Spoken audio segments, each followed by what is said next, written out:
Hello friends, ओम श्री गणेशाय नमः। जय श्री कृष्णा। आप सभी का स्वागत है आपके अपने यूट्यूब चैनल पर। फ्रेंड्स, आज हम आपको इस वीडियो में बताने जा रहे हैं साल 2022 की फाल्गुन मास की शुक्ल पक्ष की आमल की एकादशी, जिसे रंग भरनी एकादशी के नाम से भी जाना जाता है, का शुभ मुहूर्त, व्रत पारण का समय, पूजा विधि, व्रत कथा और महत्व के बारे में। फ्रेंड्स, वीडियो शुरू करने से पहले आपसे रिक्वेस्ट है, अगर आप हमारे चैनल पर नए हैं और आपने अभी तक चैनल को सब्सक्राइब नहीं किया है तो प्लीज़ सब्सक्राइब कीजिएगा चैनल को, साथ ही प्रेस कीजिएगा बेल आइकन को, जिससे नए वीडियो से रिलेटेड नोटिफिकेशन आपको तुरंत प्राप्त हो सके। और वीडियो पसंद आने पर वीडियो को लाइक और शेयर जरूर कीजिएगा ताकि सभी भक्तों को इस वीडियो का लाभ प्राप्त हो सके। और कमेंट बॉक्स में जय श्री कृष्णा जरूर लिखिएगा। हिंदू धर्म में एकादशी तिथि का विशेष महत्व होता है। पद्म पुराण के अनुसार स्वयं महादेव ने नारद जी को उपदेश देते हुए कहा था कि एकादशी महान पुण्य देने वाली होती है। एकादशी प्रत्येक महीने में 2 बार आती है, एक शुक्ल पक्ष में, दूसरी कृष्ण पक्ष में। पूर्णिमा के बाद आने वाली एकादशी को कृष्ण पक्ष की एकादशी और अमावस्या के बाद आने वाली एकादशी को शुक्ल पक्ष की एकादशी कहते हैं। जो भक्त एकादशी के दिन उपवास करते हैं वो उपवास के नियमों का कड़ाई से पालन करते हैं तथा अगले दिन सूर्योदय के बाद ही उपवास का समापन करते हैं। एकादशी व्रत के दौरान सभी प्रकार के अनाज का सेवन वर्जित होता है। जो लोग किसी कारण एकादशी व्रत नहीं रखते हैं उन्हें एकादशी के दिन भोजन में चावल का प्रयोग नहीं करना चाहिए तथा झूठ व परनिंदा से बचना चाहिए। जो व्यक्ति एकादशी के दिन विष्णु सहस्त्र नाम का पाठ करता है उस पर भगवान विष्णु जी की विशेष कृपा होती है। फाल्गुन शुक्ल पक्ष की एकादशी को आमल की एकादशी के नाम से जाना जाता है। इस एकादशी में आंवले के पेड़ के नीचे भगवान विष्णु जी की पूजा की जाती है। मान्यता है कि इस व्रत को करने से सभी प्रकार के पाप नष्ट हो जाते हैं और मोक्ष की प्राप्ति होती है। इस दिन व्रत रखने से 1000 गोदान के फल के बराबर पुण्य की प्राप्ति होती है। आमल की एकादशी का हिंदू धर्म में विशेष महत्व होता है। आमल की यानी आंवला, शास्त्रों में आंवला को श्रेष्ठ स्थान प्राप्त है। मान्यता है कि श्री हरि विष्णु ने जब सृष्टि की रचना के लिए ब्रह्मा को जन्म दिया तो उस समय उन्होंने आंवले के वृक्ष को भी जन्म दिया। आंवले को भगवान विष्णु ने आदि वृक्ष के रूप में प्रतिष्ठित किया। इसके हर अंग में ईश्वर का स्थान माना गया है। मान्यता है कि आमल की एकादशी के दिन आंवला और श्री हरि विष्णु की पूजा करने से मोक्ष की प्राप्ति होती है। मान्यता है कि जो लोग स्वर्ग और मोक्ष की कामना रखते हैं उनको आमल की एकादशी के दिन आंवले के वृक्ष के नीचे बैठकर भगवान विष्णु की आराधना करनी चाहिए। कहते हैं कि आंवला भगवान विष्णु जी का प्रिय फल है। आंवले के वृक्ष में भगवान विष्णु जी का निवास माना जाता है। पद्म पुराण के अनुसार आमल की एकादशी का व्रत करने से सैकड़ों तीर्थ दर्शन के समान पुण्य प्राप्त होता है। समस्त यज्ञों के बराबर फल देने वाले आमल की एकादशी व्रत करने से व्यक्ति को मोक्ष की प्राप्ति होती है। जो लोग आमल की एकादशी का व्रत नहीं करते हैं वह इस दिन एकादशी के दिन भगवान विष्णु को आंवला अर्पित करें और स्वयं भी खाएं। शास्त्रों के अनुसार आमल की एकादशी के दिन आंवले के सेवन करना बहुत ही लाभकारी होता है। इस दिन आंवले का उपटन, आंवले के जल से स्नान, आंवले का पूजन, आंवले का भोजन और आंवले का दान करना चाहिए।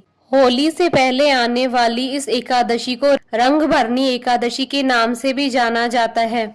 रंग भरनी एकादशी के बारे में कथा है कि गौरी से विवाह के बाद भगवान भोलेनाथ जब पहली बार अपनी प्रिय काशी नगरी आए तो उसी दिन को ही माँ पार्वती के आगमन में यहाँ रंग भरनी एकादशी के रूप में मनाते हैं। मान्यता है कि उस दिन माँ पार्वती के स्वागत में पूरा नगर विविध रंगों से सजाया गया था। तब से यह परंपरा आज भी चली आ रही है। यहाँ होली से पहले पड़ने वाली एकादशी को रंग भरनी एकादशी के रूप में मनाते हैं। पूरी काशी को रंग गुलाल से सजाया जाता है और बाबा विश्वनाथ का विशेष श्रृंगार होता है और माँ गौरी और शिव के स्वागत की जोर जोर से तैयारियां की जाती हैं।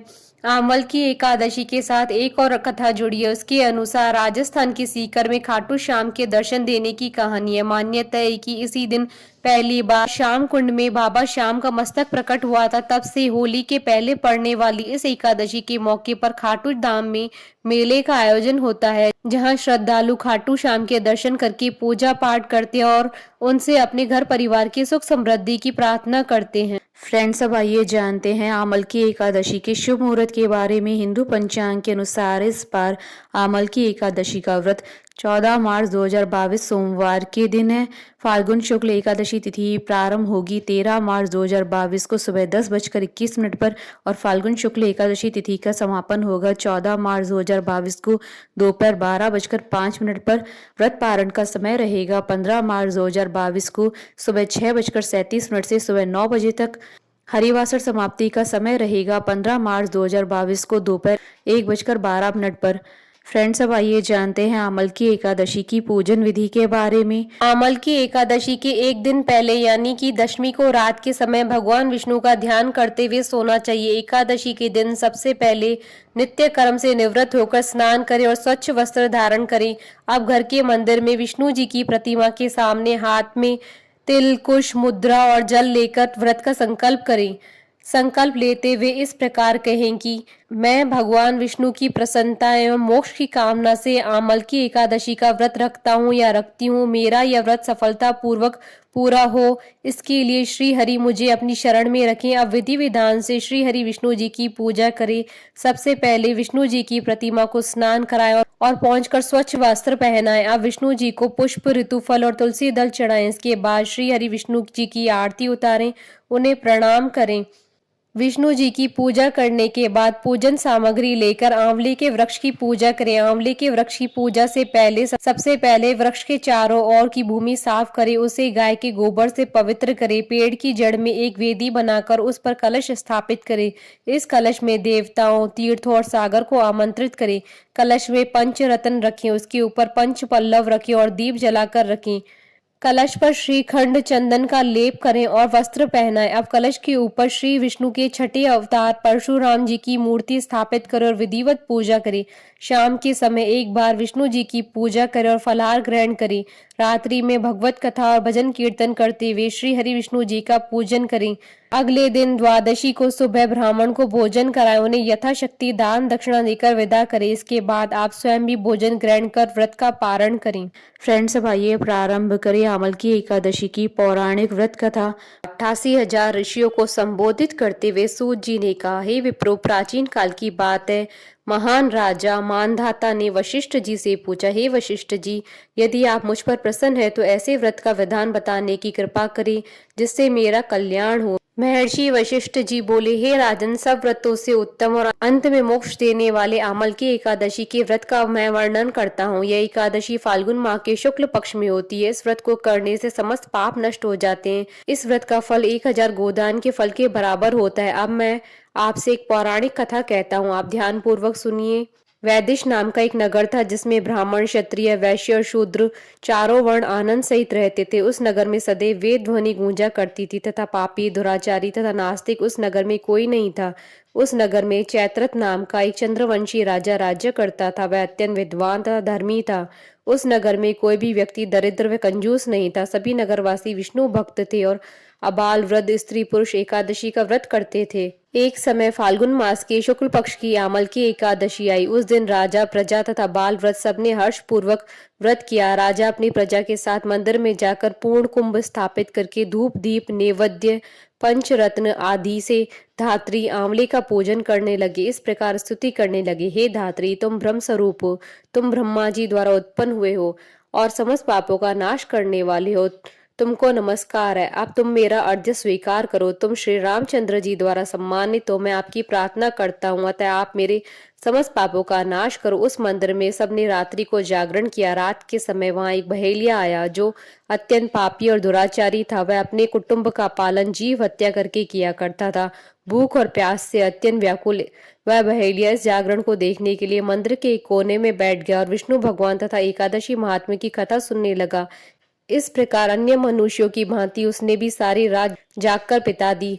प्रातः काल होते ही सब लोग अपने घर चले गए तो बहेलिया भी अपने घर चला गया। घर जाकर उसने भोजन किया। कुछ समय बीतने के पश्चात उस बहेलिये की मृत्यु हो गई, मगर उस आमल की एकादशी के व्रत तथा जागरण से उसने राजा विदुरथ के घर जन्म लिया और उसका नाम वसुरथ रखा गया। युवा होने पर वह चतुरंगिणी सेना के सहित तथा धन धान्य से युक्त होकर 10,000 ग्रामों का पालन करने लगा। वह तेज में सूर्य के समान, कांति में चंद्रमा के समान, वीरता में भगवान विष्णु के समान, क्षमा में पृथ्वी के समान था। वह अत्यंत धार्मिक, सत्यवादी, कर्मवीर, विष्णु भक्त था। वह प्रजा का सम्मान भाव से पालन करता था।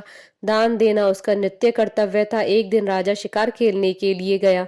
देव योग से वह मार्ग भूल गया और दिशा का ज्ञान न होने के कारण उसी वन में एक वृक्ष के नीचे सो गया। थोड़ी देर बाद पहाड़ी मलेच्छ वहां पर आ गए और राजा को अकेला देखकर मारो मारो शब्द करते हुए राजा की ओर दौड़े।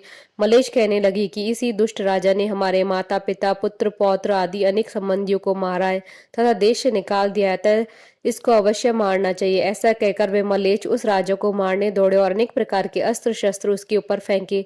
वे सब अस्त्र शस्त्र राजा के शरीर पर गिरते ही नष्ट हो जाते और उनका वार पुष्प के समान प्रतीत होता। अब उन मलेच्छों के अस्त्र शस्त्र उल्टा उन्हीं पर प्रहार करने लगे, जिससे वे मूर्छित होकर गिरने लगे। उसी समय राजा के शरीर से एक दिव्य स्त्री उत्पन्न हुई। वह स्त्री अत्यंत सुंदर होते हुए भी उसकी भ्रुकुटी टेढ़ी थी। उसकी आंखों से लाल लाल अग्नि निकल रही थी, जिससे वह दूसरे काल के समान प्रतीत होती थी। वह स्त्री मलेच्छों को मारने दौड़ी और थोड़ी देर में ही उसने सब मलेच्छों को काल के गाल में पहुंचा दिया। जब राजा सोकर उठा तो उसने मलेच्छों को मरा हुआ देखकर कहा कि इन शत्रुओं को किसने मारा, इस वन में मेरा कौन हितैषी है। वह ऐसा विचार ही कर रहा था कि आकाशवाणी हुई, हे राजा, इस संसार में विष्णु भगवान के अतिरिक्त कौन तेरी सहायता कर सकता है। इस आकाशवाणी को सुनकर राजा अपने राज्य में आ गया और सुखपूर्वक राज्य करने लगा। महर्षि वशिष्ठ जी बोले, हे राजन, यह अमल की एकादशी व्रत के प्रभाव था। जो मनुष्य इस अमल की एकादशी व्रत करते हैं वे प्रत्येक कार्य में सफल होते हैं, अंत में विष्णु लोक को जाते हैं। कथा सार।